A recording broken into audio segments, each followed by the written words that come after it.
season 2 of the Pat and JT podcast. Oh man, I'm here at last. The best time, always gonna be the best. Come on! Exclusively on the Hurrdat Media Network. Oh, we made it to another Friday live. It's pretty exciting. Yes, Thanks we to did. Centris. Facebook, in YouTube, and Twitter, we're live. If you're listening to the audio, make sure you listen or watch us on Friday mornings around 9:17. Absolutely. I'm looking at some of the headlines. We got a few stories to touch on. Of course, John Carroll is with us Hi, Johnny. every Friday. Yay! New hat, another hat, different hat. It is. Very nice. So what is this hat about? It's just something I found on the rack. So what Over camo? Is it yours? Nope, it's Chad's.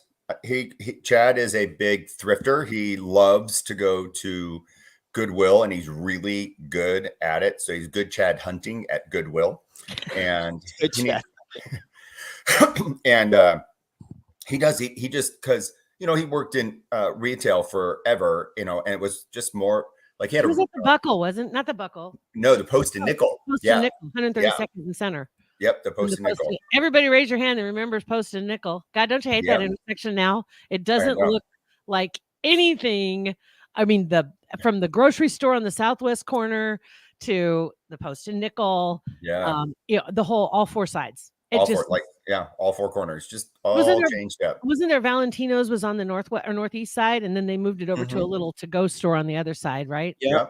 I love that place. And then there's those stores like behind it that just always change their name. Like, every 3 months you'd be like, wait a minute, there used to be a Target here, or there used to be a home store here. At home, and then right. Yeah. Next to your home, and It's your next old home. It has changed so much. I just saw Liz just dropped into and she's waving. Nikki says, I remember that store. I forgot about that. Yeah. Post and nickel. Yeah. That was the place for the boys to go. Yes. Like it was super expensive though, dude. literally like, hey, come get this cool, cute little t-shirt that you can get at Target for $12, but here it's $212. Yes. You can have a personal shopper there. Right. Yeah. And yes, and it just happened to be next to the Boss shirt. So, it was just a little like you got a little cross-pollination of class, I guess. Cross-pollination of class. But that's where Chatty and I met. Was the Did you really? How long did he work there? Oh gosh, Chad worked there for I want to say like 17 years or something, off and on. So he had a regular gig, and then he just worked part-time there because he loved clothes. I mean, for years we would go through boxes, and he'd have some, basically he would spend all his post and nickel money on post and nickel clothes, and we'd have stuff with price tags on it like 10 years later that we just held on to because then it circled back around and became in fashion again. I think it's funny that he went from Mr. Snobby Post and Nickel guy to the goat farmer that he is. Yes. Right? I mean, he has no problem dressing down. No. And then he wants to wear his goat clothes just like he's gotten to the point now where it's just one uniform, 24 hours a day, that'd be great. 7 days a week for all purposes. And I'm like, no, you can't wear that to the restaurant. Like you can smell you 2 miles away. Like it's normal to you now. Smell like a garbage truck, a dead goat, and dead fish. So I was what you just said. I can't ask my question now. I was going to ask you, what do you think's hotter, post nickel Chad or goat Chad? But I think you just goat answered Chad by far. Oh, goat Chad, even though he smells like a garbage truck. Oh yeah. Okay. Yeah, because he's totally just like in his element now. I mean, what's cool though is then Goat Chad shows up looking like a hillbilly and is rummaging through the Goodwill racks, and then Armani and Ted Baker, and he's like, that's key when you're at Goodwill or any thrift store. Yes, is understanding fashion. Oh, and he does. There are so many treasures that people throw away and they didn't even realize. He can still, like, when somebody's like wearing something, I'm amazed at. He'll be able to go, oh, that's so and so, and then they'll have to look sometimes themselves and go, you're right. So he's a really good buddy. Like if you're like wanting to he can go in that whole store and spend a half hour, 45 minutes, and he'll come out with something that probably costs $200. Yeah. and he's got it like down to like a science. So I mean, he just recently, I mean, I think got like 4 sports coats, and they fit me perfect. I just have one that he got. It's like a periwinkle blue, and it's just a cotton, awesome like jacket, and put it on. I don't have to take it to the tailor, nothing, and 2 shirts, and all designer labels, and he got all 3 of them for like $9. That's awesome. Yeah.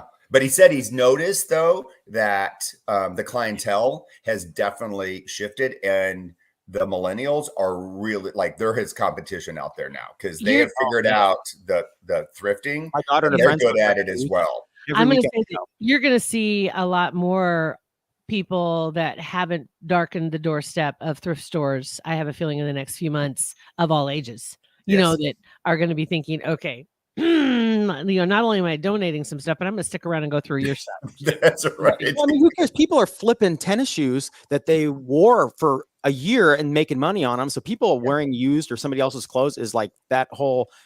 Nah. It's like stigma. Yeah, that's gone. Yeah, that's like gone. And I mean, because I'm not a shopper. I don't enjoy it. I whatever line I was supposed to get in when I got my gay card, I did not get in that line.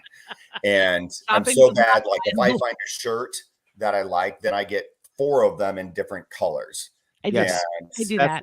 Yeah, is that wrong? Is that wrong? No. That's what guys, and that's what guys, it's efficient and it's smart, because if you love it, why would you make only buy one, and if something happens to it, you're screwed. That's right. Right? That's a good line. I mean, it's so bad though. Like, what a creature of habit I am fashion wise. A couple years ago, my entire staff dressed up like me, and I didn't even like know it for like an hour and a half, and I was in the conference room, and I was working in a corner. It was something I was doing, and a couple of them were just kind of standing there, kind of just, doing there. And I just thought they were conversing.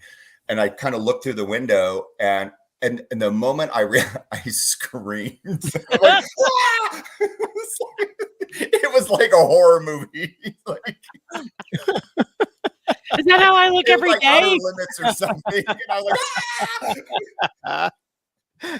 And they were because I had this. I'm a creature of habit, so I had this thing where I was wearing like colored khakis, a plaid shirt, and my gray sweater, and I call it my old man sweater. And Chad started the whole old man sweater thing, way before I did, and then I just kind of adopted it and basically adopted his sweaters. And so it would just be my uniform. And so now I have a new one. I dress like Ellen DeGeneres. I got jeans and tennis shoes and a sports coat and look like a bearded lesbian. So there you go. That's awesome. Well, you always can have that side gig if you need it. Yeah. But I'm not mean to my staff. There you go. I was going to say, Katie just popped in, and lots of lols. She has every item of clothing that she likes. She buys in all the colors. And I'm right there with you. Once you find something, you're like, oh, I like this. I'm going to go get some more. Get them now before they're gone, because then they're gone. Right. Yeah, I mean, and I even get some of the same color too for backup. I have some of my favorite sweatshirts. Oh, absolutely. And pants. I have a couple of those. Yep, makes sense. Because like you said, if it gets I had one shirt, and one day I don't know if I got hulky, or whatever, but I just kind of moved my arms, or maybe put on a little weight. But I did this, and it ripped during the scene, but I liked it anyway. I decided to wear it and then pretend it just ripped that moment when somebody pointed it out. Oh, of course. Oh, I must have just done that. Oh my God, I have a hole back there. I'm like, yes, I told you that 3 months ago, John. No, you didn't. This morning. That's awesome. All right, so I know a couple of news stories. One other thing I'm really bad at is I will not. It's the ADD Gemini in me. I'm like a little kid. I won't change my clothes from work. I'll go for my work, and then I go outside and do chores and do all that. So 2 weeks in a row, I was working like near the same fence with my little colored khakis, bent over, and my badunkadunk got caught on a fence, and I have the exact same tear in 2 different work pants. And Chad gets so mad. I'm like, well, now they're farm pants. Now they're farm pants.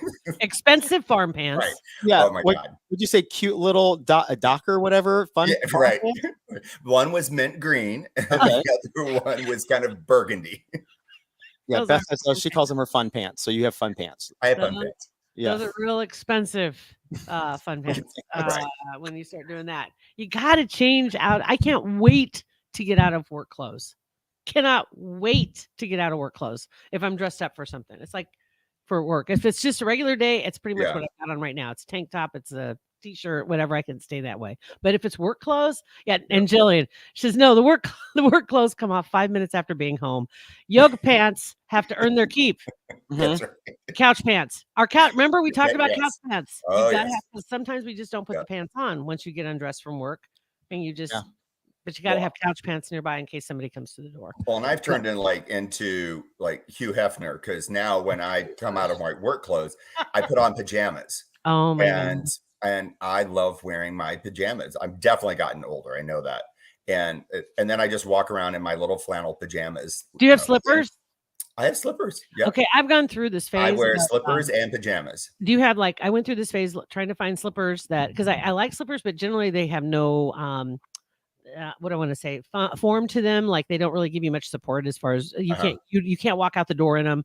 Right. And so I finally found some slippers that are super comfortable. They give you a little support to your foot, but they also have soles on them that you can walk Yes, outside. that's my slippers. I have UGG slippers, and they're all leather with all the UGG stuff in the middle. So they're super comfortable. They used to be Chad's. I just absconded with them. Took them. And that's the cool thing about when you're in a same-sex relationship and you have basically the same, we have the same shoe size. My feet are a little bit more Barney Rubble than his, so mine are wider. But Makes the car go faster. clothes sizes are a little bit different because he's just a little string bean nowadays. But shoe size are the same size, which gets him really mad because I'm really hard on shoes, because I will go out to the garden with my Donald Pleiners on and start weeding because I'm an ADD Gemini boy, and it just drives him nuts. So then I mean, literally, I was in a deposition one day and I felt something fall and land on my other shoe. And I looked down and it was like a pile of turkey poop with straw in it. So I had to, and I'm in some high powered attorney's office. So I had to quietly go grab the Kleenex, reach down and Oh my God. pick up the wad of turkey poop with That's hay kind of all funny. embedded in, and try to do it all very casually. This just did No not big happen. deal. No big deal. Right. Kind of reminds me of that story of Pat when you went to see Tom Osborne. Oh yeah, to track cat poop all over his pearl white carpet in his office. Oh my gosh. Right after they won the first national championship in '95 or whatever, and we went down there to interview him. I was Rocket's producer, took all the equipment down there, and I was living with my parents still at the time. And the whole way to Lincoln, I'm like, God, my shoes are I need to get new shoes. They're terrible. They stink. I'd showered and got the equipment and walking in with our engineer Alan was with me. And as I'm walking in, I'm squatting down. I'm putting the equipment down. Man, hopefully coach doesn't smell these shoes. They're terrible. And then I walk out and I come back in with another trip and I see a little black or brownish kind of prints on his white. It's like a red N with white around it. Yeah, it's cat poop. Oh my God. Mortified. Absolutely mortified. So speaking of those kinds of shoes, so many years ago, Those kinds of shoes. Are you talking about poop shoes or what? Well, it's so, JT, was friends with my dad, and my dad was a tennis coach at Millard North, and he golfed, and my tennis coach, he had all these white tennis shoes, but many of them he would just wear without socks.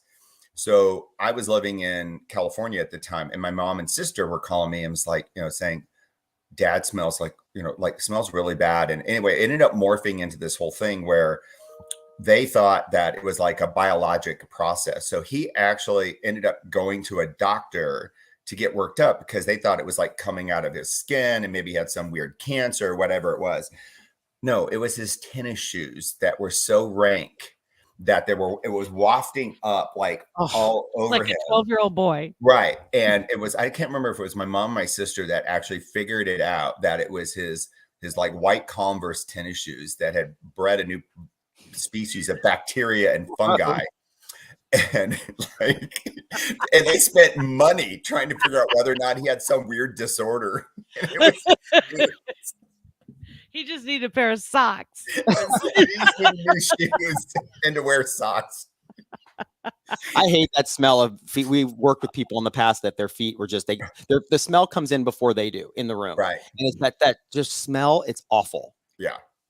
I was that kid. I used to wear I was a runner, so I'd wear running shoes with no socks, and it was gagging. And I was used to it, so I never could smell it. And I'd have to leave my shoes outside. That was the rule. I could not bring them into the house because it would be moldy cheese.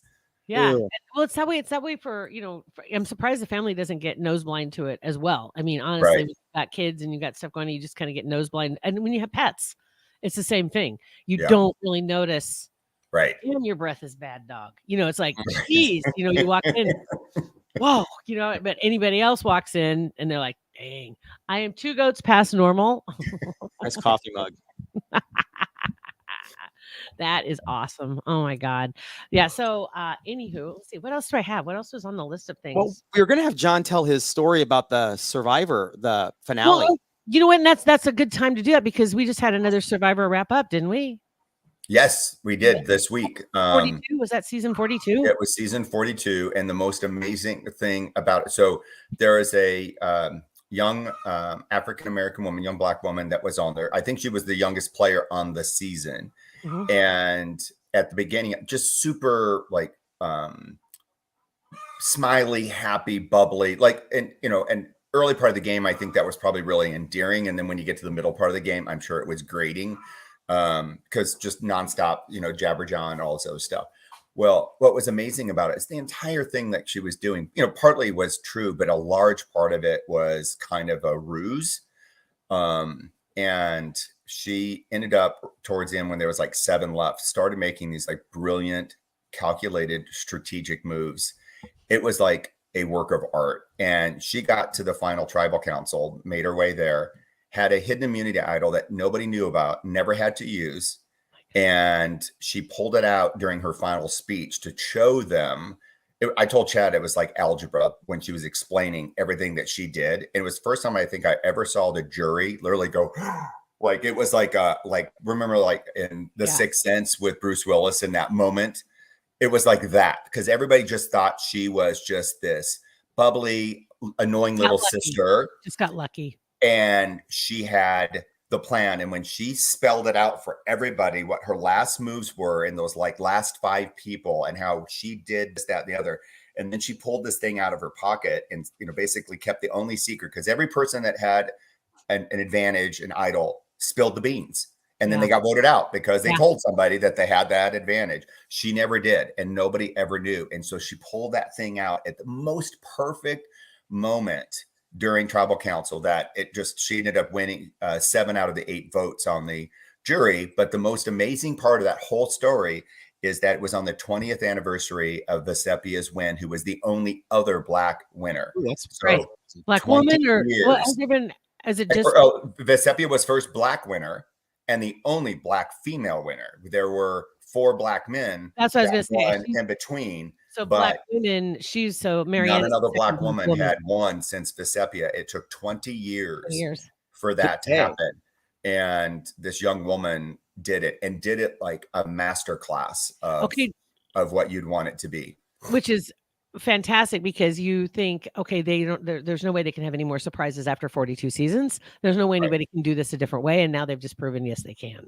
Yes. Now explain, if you will, John, explain for the audience exactly what goes down for the other contestants who did not become the $1 million winner at the final tribal council that is televised live as it happens. Right. Just take us through the motions of what happened when you were there. So you can imagine 20 years ago, I had my little brush with fame and celebrity, and I'm on, one of the top, a top 5 television show back in 2002.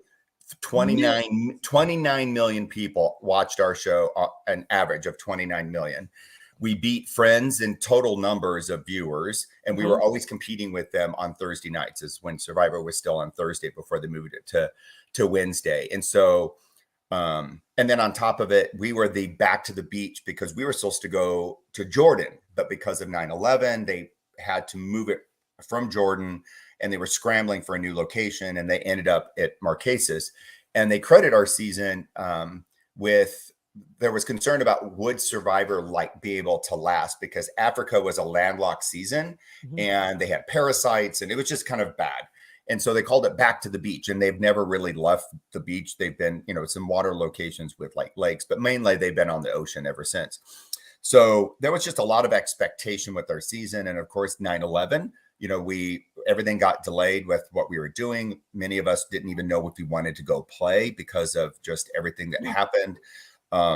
but so then once we did, we gave birth to Boston Rob, and there were so many great aspects of what happened in our season. We, ended up choosing the first African-American winner and the first Black female to win, which held up for 20 years.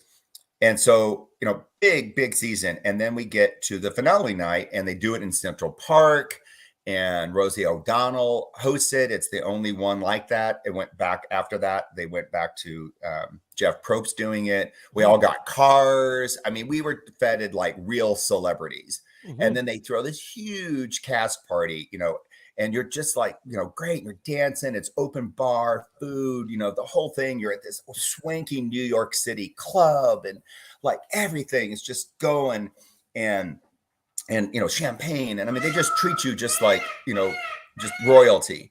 And so then, and so the bar the restaurant closes, the bar closes.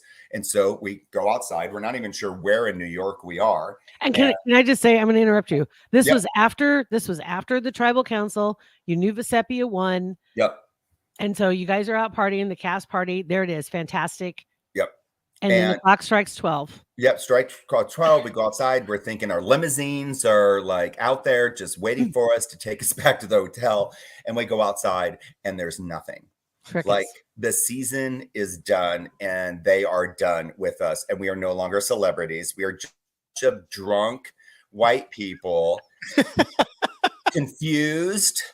Newly outed, though, I do believe, John. Yeah. Freshly outed, all sassy and all like spiked up with fame and spiked punch, and just thinking we're like, cameras will be out there for us and people wanting our autograph and the whole 9 yards. And we're in a dark alley in New York at like 3:00 in the morning, and there's no Uber. Like there's no such thing as Uber at that time. I don't even know if we had cell phones that really like worked, because I didn't have one. And we're all standing out there like a bunch of like baby chickens in the middle of a fox yard, and just like prey. You were prey. And we have no idea where we are. Like literally have no idea like where we are. Like it is like over. Like, I mean, it is like done. And and it was like done. I mean, that was it. Like how did you guys get home? How did you guys end up taxiing it? I think we eventually we walked, and then I think what happened is we sort of kind of figured out where we were, and then we were like, let's figure out how to hail a cab. And so we're all like, well, how many group of people traveling around like a little pack. We're all afraid we're going to get mugged because we're not really familiar with New York. Well, I was going to say, how many was it? It was their first time in New York City. Oh, I think almost all of us were. That'd be terrifying. Yeah, like it would have been my second time because I was there when I got voted out, but that was all very, like very tight. And I was still part of the show. So you had a driver, they picked you up, they took you. I mean, everything was taken care of. Why wouldn't they just take you back to the hotel? Right. Just wrap a nice little bow on it. Nice little bow. No rides, no nothing. Like it felt like the walk of shame after a one night stand. Like you're like, it's not like I've had a few of those in my life, but where you got your shoes in one hand and your underwear's in your pocket, and you're like, where am I? Like, underwear's in your pocket. I'll have to remember that story about climbing the palm tree. Yeah. Okay, that's got to be next week's story.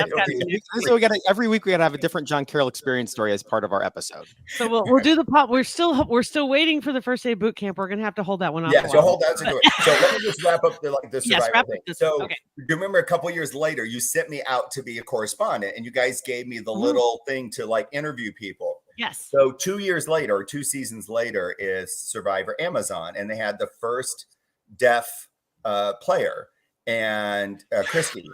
And do you remember this? So I am liquored up. Oh, I mean, straight. I hope, Pat, that you could find this somewhere in some archive.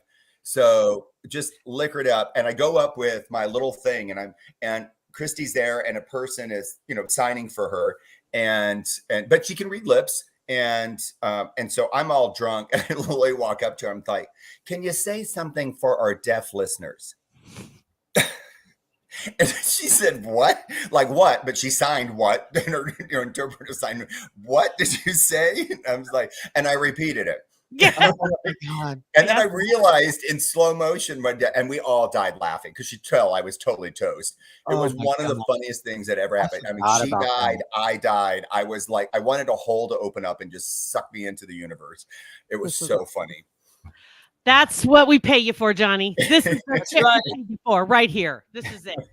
You're going to be back next week. You guys, Liz is dying laughing. And also Laura said the peacock is killing me. So we got to roll, but we will be back next Friday with Yes. another Survivor John or Yes. John Carroll experience to bring us in.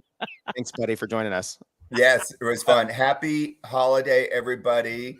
And this Memorial Day weekend, I will be taking a moment myself to be in solidarity with the families down in Uvalde and all the other families that have been lost to gun violence. So I hope everybody has the time to, a few minutes to reflect, on that. And Very good, guys.